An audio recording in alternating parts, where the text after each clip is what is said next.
സൂറത്തുൽ അസ്ർ 103-ാമത്തെ 3 ആയത്താണുള്ളത്. 3 ആയത്തുള്ള 3 സൂറത്തുകളാണ് ഖുർആനിലുള്ളത്.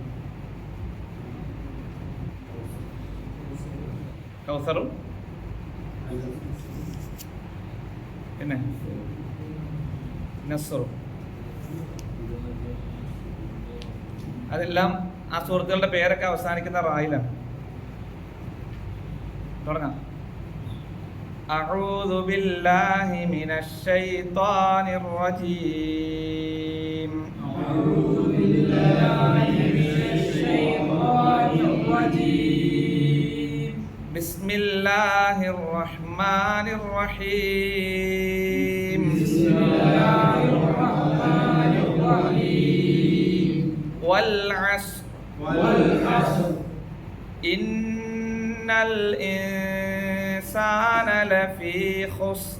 ഇന്നൽ ഇൻസാന ലഫീ ഖുസ്ർ. ഇന്നൽ ഇൻസാന ലഫീ ഖുസ്ർ.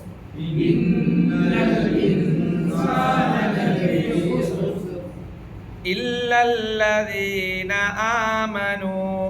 ഇല്ലല്ലദീന ആമനൂ. വഅമിലുസ് സ്വാലിഹാത്തി. വഅമിലുസ് സ്വാലിഹാത്തി. വതവാസൗ ബിൽ ഹഖ്.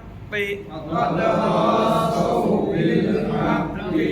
വതവാസൗ ബിസ്സബ്ർ. വതവാസൗ ബിസ്സബ്ർ. ഇല്ലല്ലദീന ആമനൂ വഅമിലുസ് സ്വാലിഹാത്ത്. ഇല്ലല്ലദീന ആമനൂ വഅമിലുസ് സ്വാലിഹാത്ത്.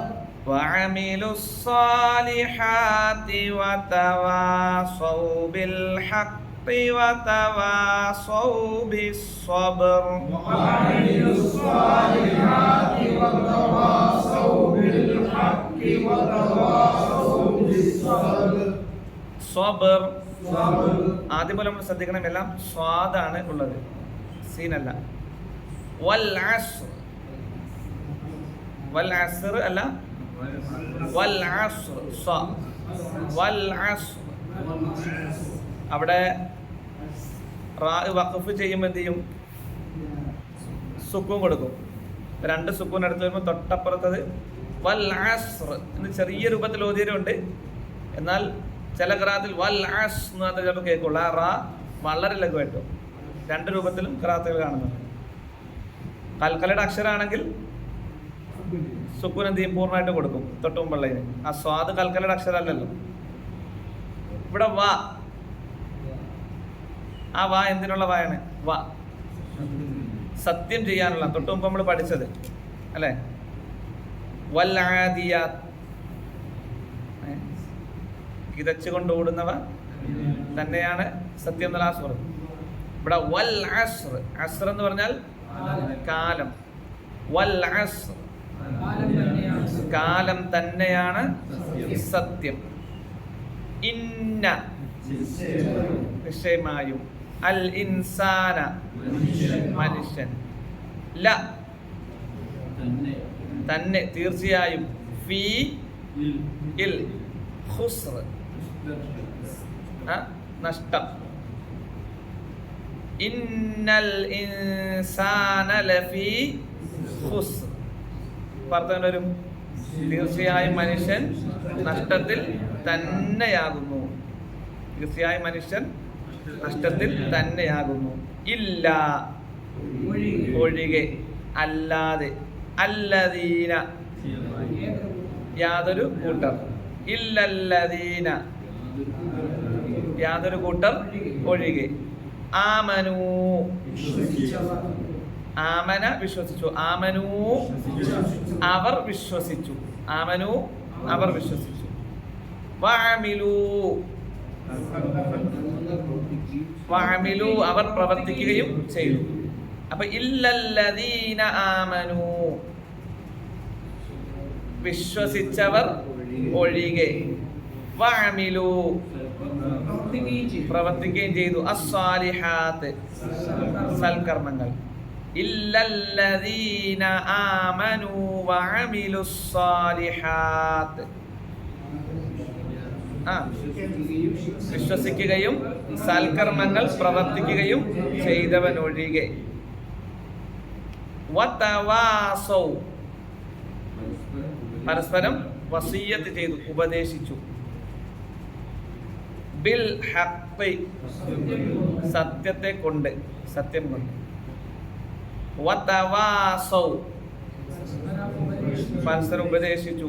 ബിസ്സബ്ർ, ക്ഷമ കൊണ്ട്. അപ്പം ഇല്ലല്ലദീന ആമനൂ വഅമിലുസ്സാലിഹാത്തി വതവാസൗ ബിൽ ഹഖ് വതവാസൗ ബിസ്സബ്ർ.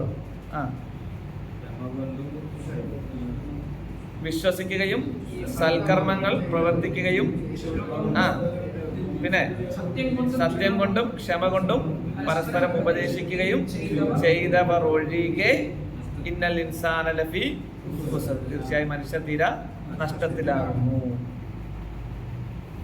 ഇത് വലിയൊരു സൂറത്താണ്, അത് ചെറിയ സൂറത്താണ്, എന്നാൽ വലിയ ആശയം ഉൾക്കൊള്ളുന്ന ഒരു സൂറത്താണ്.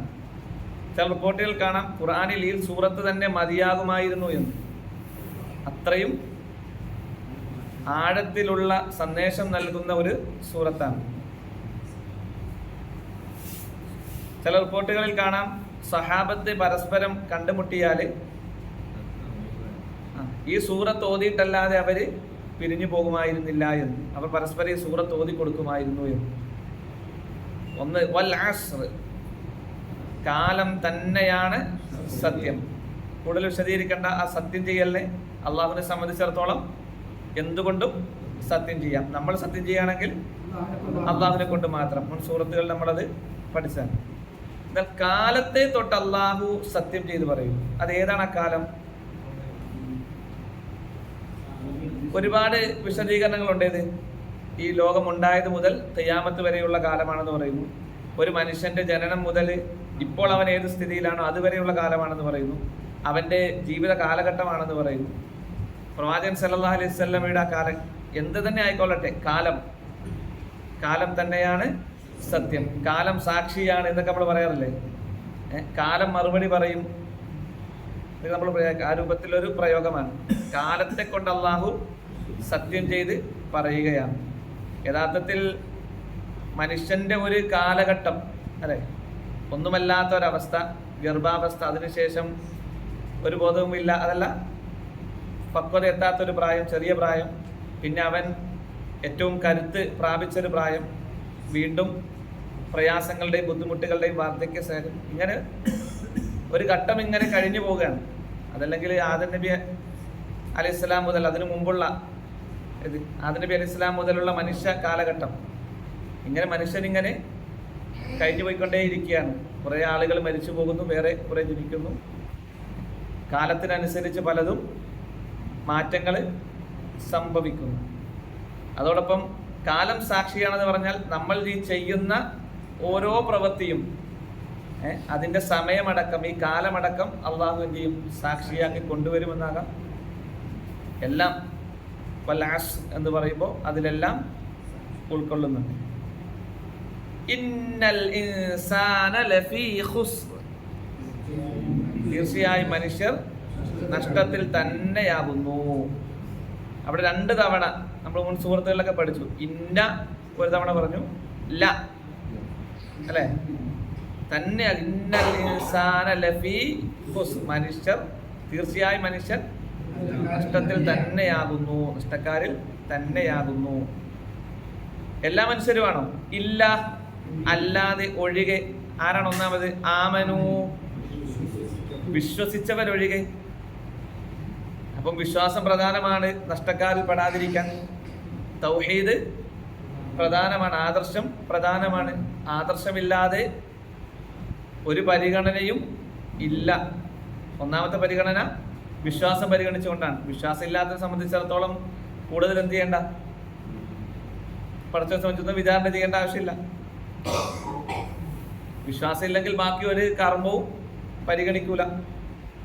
അത് ഒരു പ്രവാചകന്റെ പിതാവാണെങ്കിലും ശരി, അതിൽ നാട്ടിൽ അറിയപ്പെട്ട വ്യക്തിയാണെങ്കിലും ശരി, പ്രവാചകന്റെ മാതാപിതാക്കളാണെങ്കിലും ശരി, മക്കളാണെങ്കിലും ശരി, അള്ളാഹുവിന് ഏറ്റവും ഇഷ്ടപ്പെട്ട പ്രവാചകന്മാർ അല്ലെ, ഉലുൽ അസ്മുകളിൽപ്പെട്ട പ്രവാചകന്മാർ.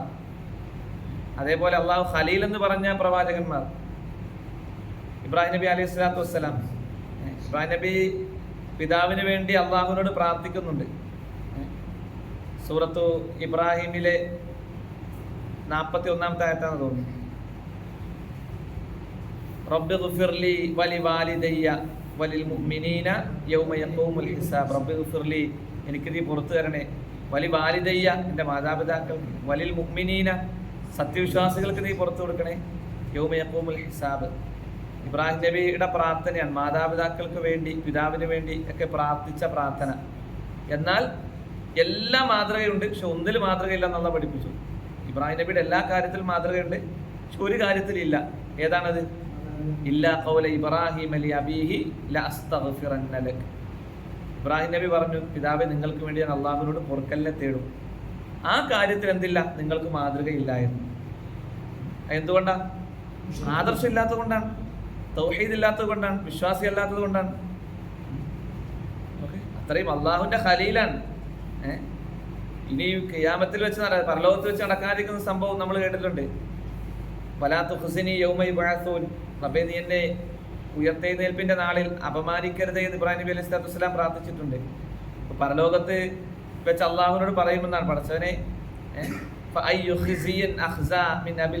ഒരു പിതാവ് നരകത്തിൽ എറിയപ്പെടുന്നതിനേക്കാൾ, നിന്റെ കാരുണ്യത്തിൽ നിന്ന് അകറ്റപ്പെടുന്നതിനേക്കാൾ, ഇവിടെ അപമാനിതനാകുന്നതിനേക്കാൾ വലിയ അപമാനം പിന്നെ എനിക്ക് എന്താ ഉള്ളത്? നീ എന്നെ ഖിയാമത്തിൽ അപമാനിക്കില്ലെന്ന് എനിക്ക് വാക്ക് വന്നാണല്ലോ, എൻ്റെ പ്രാർത്ഥന നീ സ്വീകരിച്ചാണല്ലോ. അതുകൊണ്ട് ആ സമയത്തും പറയുന്നുണ്ട് ഇബ്രാഹിം നബി അലൈഹി സ്വലാത്തു വസ്സലാം. അപ്പോഴും അള്ളാഹ് പറയുന്നത് ഏത്? കാഫിര്യങ്ങളെ പറ്റി നീ എന്നോട് ചോദിക്കരുത്, പറയേണ്ടതില്ല. അവരുടെ കാര്യത്തിൽ തീരുമാനമായിരുന്നു, അവരെ സംബന്ധിച്ച് നീ പറയേണ്ടതില്ല എന്ന് ഇബ്രാഹിം നബി അലൈഹി സ്വലാത്തു വസ്സലാമോട് പറയുമെന്ന് പ്രവാചകൻ സല്ലല്ലാഹു അലൈഹി വസല്ലം പഠിപ്പിക്കുക. പിന്നെ നോക്കുമ്പോൾ കാൽ കീഴിൽ കിടന്ന് ചെളി പുരണ്ട് അവസ്ഥയിൽ കാണുകയും നരകത്തിലേക്ക് വലിച്ചെറിയപ്പെടുന്നതാണ് ഇബ്രാഹിം നബി അലൈഹി സ്വലാത്തു വസ്സലാം കാണുന്നത്. ഒരു പ്രവാചകന് പോലും എന്ത് ചെയ്യാൻ പറ്റുന്നില്ല? തൻ്റെ പിതാവിനെ അല്ലെ തനിക്ക് ഏറ്റവും പ്രിയപ്പെട്ടവരെ രക്ഷപ്പെടുത്താൻ കഴിയുന്നില്ല. ഒരു മനുഷ്യൻ്റെ വിജയപരാജയങ്ങൾ തീരുമാനിക്കുന്നതിൽ ഏറ്റവും പ്രധാന ഘടകം അവൻ്റെ വിശ്വാസമാണ്. നമുക്ക് കിട്ടിയ ഒരു തൗഹീദ്, ശിർക്കിൽ നിന്ന് മുക്തമായി ജീവിക്കാൻ കിട്ടിയ, അങ്ങനെ ഒന്ന് കൂടിയിരിക്കാൻ കിട്ടിയ ഈ ഒരു തൗഫീഖിനെ നമ്മൾ നിസ്സാരമായി കാണരുത്.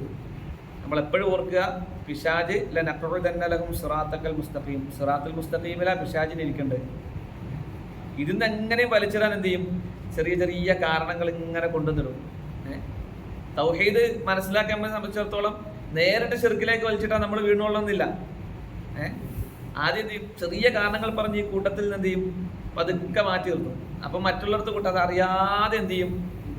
മനുഷ്യൻ തിന്മയിലേക്ക് പോകും. ആ നന്മയുടെ വഴി തടസ്സത, അതിൽ നിന്ന് വലിച്ചിടല മാത്രമാണ് ആർക്ക് പണി, ബാക്കി പിഴവിലായി പോകും. അതുകൊണ്ടാണ് വഅ്തസിമൂ ബിഹബ്ലില്ലാഹ്, അള്ളാഹുവിന്റെ പാശത്തിൽ നിങ്ങൾ മുറുകെ പിടിക്കണം എന്ന് പറയുന്നത്. അത് അയഞ്ഞു പോകരുത്. അത് വേറെന്തെങ്കിലും കാരണങ്ങൾ കൊണ്ട്, അല്ലെങ്കിൽ ആരുടെയെങ്കിലും സ്വഭാവം കൊണ്ട്, ആരെങ്കിലും എന്തെങ്കിലും പറഞ്ഞതിന്റെ പേരിൽ, ആരെങ്കിലും അബദ്ധമായി പെരുമാറിയതിന്റെ പേരിൽ ഒരിക്കലും ഈ പാശത്തിൽ നിന്ന് വിട്ടുപോകരുത്. അദ്ദേഹം ഉണ്ടെങ്കിൽ പിന്നെ ഞാനില്ല. മനുഷ്യരാണ്, പല സ്വഭാവക്കാരുണ്ടാകും. കുറവുകളുള്ളവർക്ക് അല്ലാഹു പരിഹരിച്ചു കൊടുക്കട്ടെ, പുറത്തു കൊടുക്കട്ടെ. അങ്ങനെയാണ് നമ്മൾ വേണ്ടതും. ഇബ്രാഹിം നബിയുടെ പ്രാർത്ഥന നമ്മൾ നേരത്തെ പഠിച്ചു, റബ്ബ് ഗ്ഫിർലി വലി വാലിദയ്യ വലിൽ മുഅ്മിനീൻ. സത്യവിശ്വാസികളാണല്ലോ, തൗഹീദ് സ്വീകരിച്ചവരാണല്ലോ, പരസ്പരം പ്രാർത്ഥിക്കണം. അപ്പൊ അതൊന്നും എന്താകാൻ പാടില്ല, ചെറിയ ചെറിയ കാരണങ്ങളൊന്നും ഈ ആദർശത്തിൽ നകന്നു പോകാൻ പാടില്ല. അങ്ങനെ പോയാൽ മനുഷ്യൻ നഷ്ടക്കാരിൽ തന്നെയാകും. ഇല്ലല്ലദീന ആമനു, വിശ്വസിച്ചവരൊഴികെ. അപ്പൊ ആദർശത്തെ ഏറ്റവും വിലപ്പെട്ടതായി കാണാൻ നമുക്ക് കഴിയണം. എപ്പോഴും അള്ളാഹുവിനോട് പ്രാർത്ഥിച്ചുകൊണ്ടേ ഇരിക്കണം. അബൂബക്കർ സിദ്ദീഖ് റളിയല്ലാഹു അൻഹുവിനോട് പ്രവാചകൻ സല്ലല്ലാഹു അലൈഹി വസല്ലം പറയാ, അബൂബക്കർ ഇത്തഖി ശിർക്ക്, നീ ശിർക്കിനെ സൂക്ഷിക്കണം. ഫൈനഹു അഖ്ഫാ മിൻ ദബീബിൻ നംൽ, ഉറുമ്പിന്റെ കാലടിയേക്കാൾ ഗോപ്യമായി അത് കടന്നു വരുമെന്നാണ്. ആരോടാ പറയുന്നത്? അബൂബക്കറും ഫിൽ ജന്ന എന്ന് തുടങ്ങി 10 പേരുടെ സ്വർഗം കൊണ്ട് സന്തോഷവാർത്ത അറിയിക്കപ്പെട്ടപ്പോൾ അതിൽ ഒന്നാമത് എണ്ണിപ്പറഞ്ഞ ആ സഹാബിയോടാണ് പ്രവാചകൻ സല്ലല്ലാഹു അലൈഹി വസല്ലം പറയുന്നത് ഷിർക്കിനെ സൂക്ഷിക്കണം. അപ്പം നമ്മൾ ഇത്രയും കാലം തൗഹീദിന്റെ കൂടെയല്ലേ, ഇത്രയും കാലം ആദർശം ഉള്ളിടത്ത് തന്നെയല്ലേ കൂടിയിരിക്കുന്നത്. ഇതൊന്നും ആ ആദർശം നിലനിൽക്കാൻ മാനദണ്ഡമല്ല. അള്ളാഹുവിനോട് നിരന്തരം നമ്മൾ എന്ത് ചെയ്യണം? ചോദിച്ചുകൊണ്ടേ ഇരിക്കണം. അത് നമ്മൾ ചില പ്രാർത്ഥനകളൊക്കെ പഠിച്ചിരുന്നു. അല്ലാഹുമ്മ യാ മുഖല്ലിബൽ ഖുലൂബ് സബ്ബിത് ഖൽബി അലാ ദീനിക്. പിന്നെ സൂറത്ത് ആൽ ഇംറാനിലെ 8-ാമത്തെ ആയത്ത് റബ്ബനാ ലാ തുസിഅ ഖുലൂബനാ ബഅദ ഇദ് ഹദൈതനാ തുടങ്ങുന്ന ആയത്ത്. പടച്ചവനെ എന്നെ ഹിദായത്തിലാക്കിയതിനു ശേഷം പിന്നെ പിഴവിലാക്കി കളയരുത് എന്നുള്ള പ്രാർത്ഥന. അപ്പോൾ ആദർശമാണ് ഏറ്റവും വിലപ്പെട്ടതെന്ന് നമ്മൾ മനസ്സിലാക്കുക. അത് വേറെ ഒന്നുകൊണ്ടും കിട്ടുന്നതല്ല. സമ്പത്ത് കൊണ്ട് നേടിയെടുക്കാൻ കഴിയില്ല. ഒരുപാട് അറിവ് നേടി എന്നതുകൊണ്ട് കിട്ടുന്നതല്ല ആദർശം. ആദർശം എന്നത് ഹിദായത്ത് എന്നത് അള്ളാഹുവിൻ്റെ മഹത്തായൊരു തൗഫീഖാണ്. ശിർക്കിൽ നിന്ന് മുക്തമായി ജീവിക്കാൻ കഴിയുകയാണ്. അപ്പോൾ അത് എപ്പോഴും നമ്മൾ വിലപ്പെട്ടതായി കാണുക. ഇനി വിശ്വാസം സ്വീകരിച്ച ഒരുവനെ സംബന്ധിച്ചിടത്തോളം അവൻ്റെ മേൽ എന്ത് നിർബന്ധമാണ്? വഅമിലുസ് സാലിഹാത്ത്, സൽക്കർമ്മങ്ങൾ പ്രവർത്തിക്കുക എന്നത് നിർബന്ധമാണ്.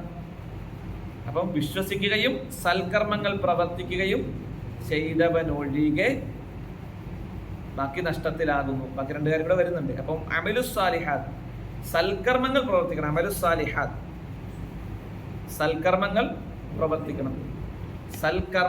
പ്രവർത്തിക്കണം. എന്തെങ്കിലും പ്രവർത്തിച്ചാൽ പോരാ. ഒരു കാര്യം അത് പ്രതിഫലാർഹമായ കർമ്മമായി മാറുന്നത് അള്ളാഹുവും അവൻ്റെ പ്രവാചകൻ സല്ലല്ലാഹു അലൈഹി വസല്ലം പഠിപ്പിച്ച രൂപത്തിലാകുമ്പോഴാണ്. ഒരു നമസ്കാരം അത് ഏറ്റവും പൂർണ്ണമായി മാറുക അതിൻ്റെ രൂപത്തിൽ കൃത്യമായി ശ്രദ്ധിച്ച് അതിൻ്റെ പ്രാർത്ഥനകളൊക്കെ മനസ്സിലാക്കി സൂറത്തൊക്കെ ശ്രദ്ധിച്ച് ഓതുമ്പോൾ തന്നെയാണ്.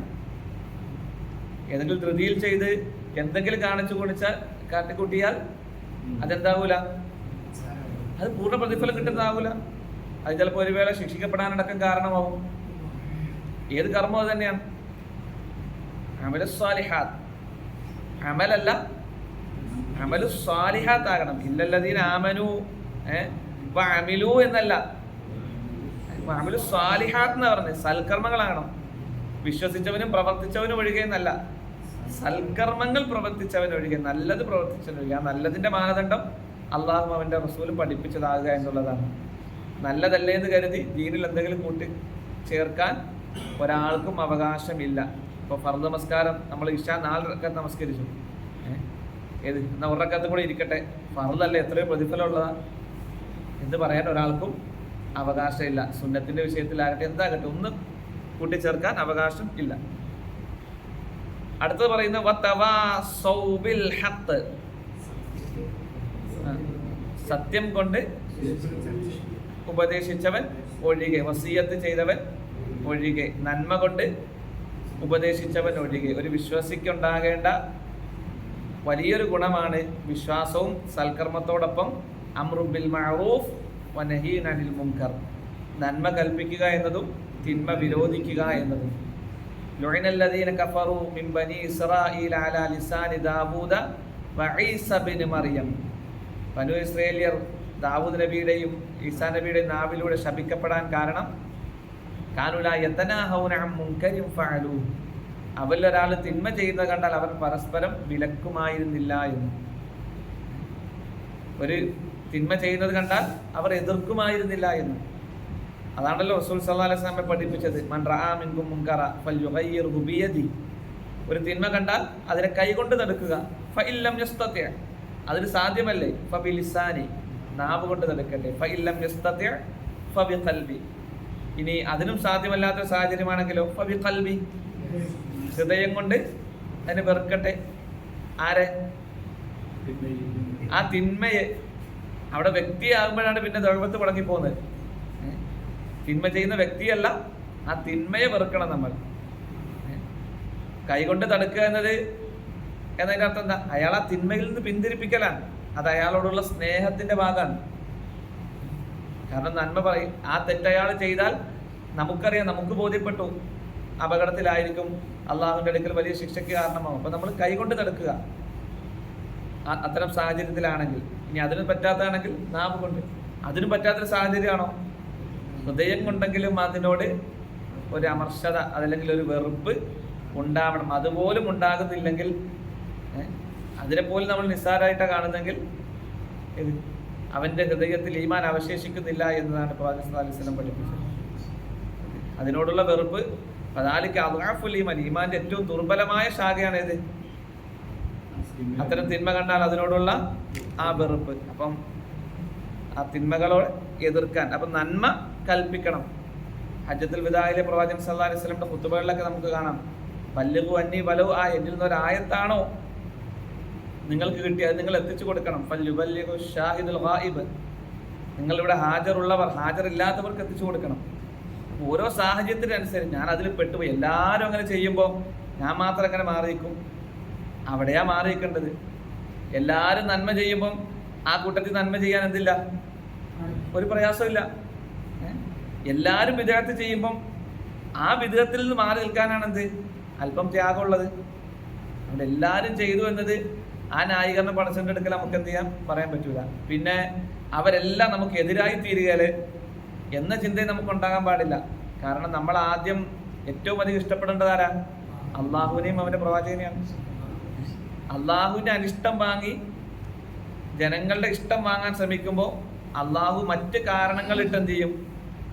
ജനങ്ങൾക്കിടയിൽ അനിഷ്ടങ്ങൾ ഉണ്ടാക്കും. ഞാനതുമായി ചേർന്ന് നിന്നില്ലെങ്കിൽ, പങ്കെടുത്തില്ല എങ്കിൽ, അത്തരം വിദേഹത്തിൻ്റെ ക്ഷണിക്കുമ്പോൾ ഞാൻ പോയിട്ടില്ല എങ്കിൽ അവിടെ ഒരു കുടുംബബന്ധം അകലുകയല്ലേ? ഇതൊക്കെ ന്യായീകരണങ്ങൾ. അല്ലെങ്കിൽ അവിടെ ഇത്രയും കാലം ഉണ്ടായിരുന്ന ബന്ധത്തിന് വിള്ളൽ വരുമോ? അതൊന്നും ഒരിക്കൽ ന്യായീകരണങ്ങളല്ല. അള്ളാഹു വിചാരിച്ചാൽ വേറെ ചെറിയ കാരണമായിട്ട് എന്ത് ചെയ്യാൻ പറ്റും? അകറ്റാൻ പറ്റും.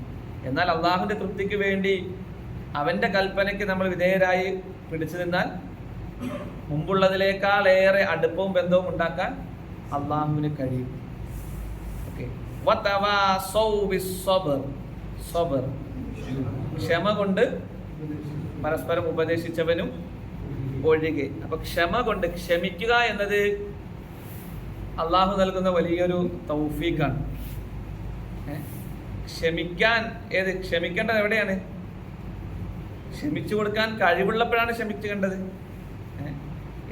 നമുക്കൊരു നിലയ്ക്കും പ്രതികാരം ചെയ്യാൻ ഒരു സാഹചര്യം ഇല്ലാത്ത സ്ഥലത്ത് ക്ഷമിച്ചിരിക്കുന്നു എന്ന് പറയല്ല. നമുക്ക് പ്രതികാരം ചെയ്യാൻ കരുത്തുള്ള സമയം, അവിടെയാണ് ക്ഷമ. നമ്മെ രണ്ട് ചീത്ത വിളിച്ചാൽ നമുക്ക് 4 തിരിച്ചു പറയാൻ അറിയും. അവിടെ ക്ഷമിക്കുന്നതിനാണ് എന്ത് ചെയ്യുക? ക്ഷമ എന്ന് പറയുക. ആ ക്ഷമ എല്ലാ മേഖലയിലും അത് പരസ്പരം ഉപദേശിക്കണം എന്നാണ് ഇവിടെ പഠിപ്പിക്കുന്നത്. ഒരു അസുഖം വന്നാൽ അവിടെ ക്ഷമ വലിയ ആവശ്യമാണ്. നമ്മൾ നടന്നു കഴിഞ്ഞ് എല്ലാ കാര്യങ്ങളും ചെയ്യുന്ന അവസ്ഥയിൽ നിന്ന് ഒന്നും പറ്റാതെ കിടക്കുമ്പോൾ എന്ത് ചെയ്യും? സ്വാഭാവികമായി നമുക്ക് ദേഷ്യം കടന്നു വരും, മനസ്സ് വല്ലാതെ തളർന്നു പോകും. അപ്പം അവിടെ ക്ഷമയോടുകൂടി നിലകൊള്ളണം. ഇത് അള്ളാഹുവിൻ്റെ തീരുമാനമാണ്. സാമ്പത്തികമായി പ്രതിസന്ധി നേരിടുമ്പോൾ അവിടെ ക്ഷമയോടെ നിലകൊള്ളാൻ, ഹറാമായ ഒന്നിലേക്കും തിരിയാതിരിക്കാൻ അതിനെന്ത് വേണം? ക്ഷമ വേണം. ഇതിലൊക്കെ പരീക്ഷണങ്ങളുണ്ടാവും. മക്കളുടെ വിഷയത്തിൽ എന്തുണ്ടാവും? പരീക്ഷണങ്ങളുണ്ടാവും. സാമ്പത്തിക വിഷയത്തിൽ പരീക്ഷണങ്ങളുണ്ടാകും. എല്ലാ കാര്യത്തിലും അള്ളാഹു ഒരു ആദർശമുള്ള ഒരാളെ ഏറ്റവും അധികം എന്ത് ചെയ്യും? പരീക്ഷിക്കും. ആ സമയത്ത് തിന്മയിൽ അകപ്പെടാതെ ഇരിക്കാൻ എന്ത് വേണം? ക്ഷമയോടെ മനസ്സിനെ ഉറപ്പിച്ചു നിർത്താൻ കഴിയണം. പിന്നെ ക്ഷമ എന്നുള്ളത് അതിൻ്റെ ആദ്യഘട്ടത്തിലാണ്. എല്ലാ അക്ഷമയും കാണിച്ചിട്ട് പിന്നെ ക്ഷമിക്കുന്നതിനപ്പുറം ഏറ്റവും ആദ്യത്തൊട്ടേ എന്ത് ചെയ്യണം? ക്ഷമ തുടങ്ങണം. ഇന്നമ സബറു അതിൻ്റെ സദമത്തിലൂല, അതിൻ്റെ ആദ്യഘട്ടത്തിലാണ് ക്ഷമ. നമുക്ക് ക്ഷമയില്ല എങ്കിൽ അതിൻ്റെ നേരെ എതിരാണല്ലോ കോപം എന്നുള്ളത്. അക്ഷമനാവുക, ഏതെങ്കിലും ഒരു പ്രശ്നം കാണുമ്പോഴേക്ക് അവിടെ കോപിച്ച് വലിയ പ്രശ്നങ്ങൾ ഉണ്ടാക്കുക. എല്ലാം കഴിഞ്ഞിട്ട് ഞാൻ മനസ്സിലൊന്നും വിചാരിച്ചില്ല എന്ന് പറയുമ്പോഴത്തേക്ക് എന്തുണ്ടാവും? നടക്കേണ്ടൊക്കെ അവിടെ നടന്നിട്ടുണ്ടാവും. പ്രവാചകൻ സല്ലല്ലാഹു അലൈഹി വസല്ലമയുടെ അടുക്കൽ വന്ന ഒരാൾ എന്നെ ഉപദേശിക്കണമെന്ന് പറഞ്ഞപ്പോൾ പ്രവാചകൻ സല്ലല്ലാഹു അലൈഹി വസല്ലം പറഞ്ഞ എന്താ? ലാ തഅലബ്, നീ കോപിക്കരുത്. അയാൾ വീണ്ടും ആവർത്തിച്ചു, എന്നെ ഉപദേശിക്കണം. പ്രവാചകൻ സല്ലല്ലാഹു അലൈഹി വസല്ലം പറഞ്ഞു, ലാ തഅലബ്, നീ കോപിക്കരുത്. ദേഷ്യം എന്നത് ഒരു വിശ്വാസിയെ സംബന്ധിച്ചിടത്തോളം അവന് പിടിച്ചു നിർത്താൻ കഴിയും. ദേഷ്യം എല്ലാവർക്കും ഉണ്ട്, ദേഷ്യം സ്വാഭാവികമാണ്. പക്ഷെ അതിനെ പിടിച്ചു നിർത്താൻ കഴിയുക എന്നതാണ് ഒരുവന്റെ ഈമാൻ എത്രത്തോളം ബലപ്പെട്ടു എന്നതിൻ്റെ തെളിവ്.